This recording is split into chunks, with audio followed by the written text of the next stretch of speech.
ಒಟ್ಟಿಗೆ ಬಾಳುವ ಆನಂದ ಗದ್ಯಪಾದ ಜನಪದ ಕಥೆ. ಕಂಟಕ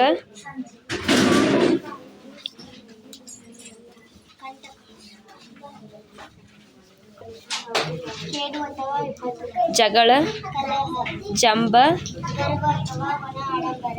ನೇಗಿಲು ಭೂಮಿಯನ್ನು ಉಳುವ ಒಂದು ಸಾಧನ. ರೈತ ಉಳುಮೆ ಮಾಡುವವನು. ವಿಭೂತಿ ಭಸ್ಮ ಅಥವಾ ಬೂದಿ. ಹಿಕ್ಕೆ ಹಕ್ಕಿಗಳ ಮಲ. ಒಂದು ವಾಕ್ಯದಲ್ಲಿ ಉತ್ತರಿಸಿ. ಗುಂಡನೆಯ ಕಲ್ಲು ಎಲ್ಲಿತ್ತು? ಗುಂಡನೆಯ ಕಲ್ಲು ಬೇವಿನ ಮರದ ಕೆಳಗಿತ್ತು. ಬೇವಿನ ಮರವನ್ನು ಜನ ಏನೆಂದು ಕರೆಯುತ್ತಿದ್ದರು? ಬೇವಿನ ಮರವನ್ನು ಜನ ಅಮ್ಮನ ಮರ ಎಂದು ಕರೆಯುತ್ತಿದ್ದರು. ಕಲ್ಲು ಕೋಪದಿಂದ ಏನು ಮಾಡಿತು? ಕಲ್ಲು ಕೋಪದಿಂದ ಬೇವಿನ ಮರದಿಂದ ಉರುಳಿ ದೂರ ಹೋಗಿ ನಿಂತಿತು. ಮರ ಕಡಿಯುವವರು ಏನೆಂದು ಹೇಳಿ ಹೊರಟು ಹೋದರು? ಮರ ಕಡಿಯುವವರು ಇದು ಅಮ್ಮನ ಮರ, ಇದನ್ನು ಕಡಿಯುವುದು ಬೇಡ ಎಂದು ಹೊರಟು ಹೋದರು. ಕಲ್ಲು ಹೊಡೆಯುವವರು ಏನೆಂದು ಹೇಳಿ ಹೊರಟು ಹೋದರು? ಕಲ್ಲು ಹೊಡೆಯುವವರು ಇದು ಅಮ್ಮನ ಕಲ್ಲು, ಇದನ್ನು ಹೊಡೆಯುವುದು ಬೇಡ ಎಂದು ಅವರು ಕೂಡ ಹೊರಟು ಹೋದರು. 2-3 ವಾಕ್ಯಗಳಲ್ಲಿ ಉತ್ತರಿಸಿ.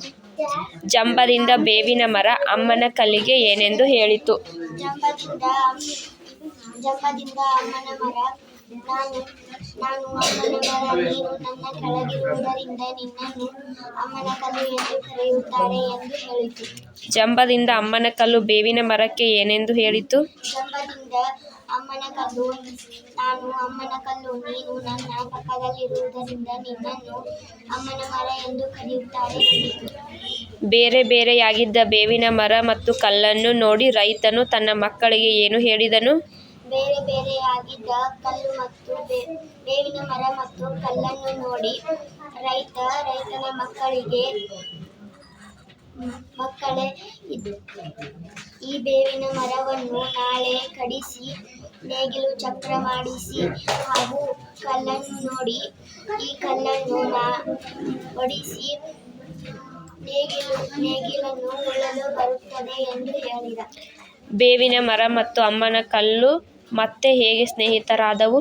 ಬೇವಿನ ಮರ ಮತ್ತು ಅಮ್ಮನ ಕಲ್ಲು, ನಾವಿಬ್ಬರು ಒಬ್ಬರಿಂದ ಒಬ್ಬರು ದೂರವಾಗಿದ್ದರೆ ನಮ್ಮನ್ನು ಜನರು ನಾಶ ಮಾಡುತ್ತಾರೆ.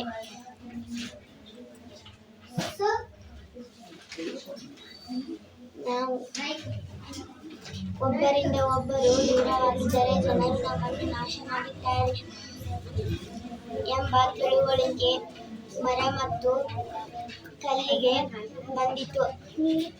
ರೈತ ಮತ್ತು ರೈತನ ಮಕ್ಕಳು ಹೊತ್ತು ಹೋಗುವುದನ್ನೇ ಕಾದಿದ್ದು ಕಲ್ಲು ಬರಲಾ ಎಂದು ಕೇಳಿತು.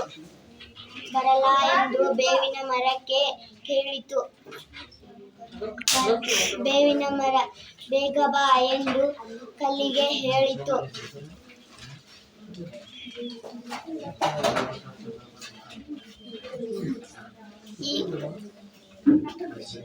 ಈಗ ಎರಡಕ್ಕೂ ತಿಳಿಯಿತು, ಕಲ್ಲು ಮತ್ತು ಬೇವಿನ ಮರ ಹೀಗೆ ಸ್ನೇಹಿತರಾದವು. ಖಾಲಿ ಬಿಟ್ಟ ಸ್ಥಳಗಳನ್ನು ಸೂಕ್ತ ಪದಗಳಿಂದ ತುಂಬಿರಿ. ಬೇವಿನ ಮರವನ್ನು ಜನ ಡ್ಯಾಶ್ ಎಂದು ಕರೆಯುತ್ತಿದ್ದರು.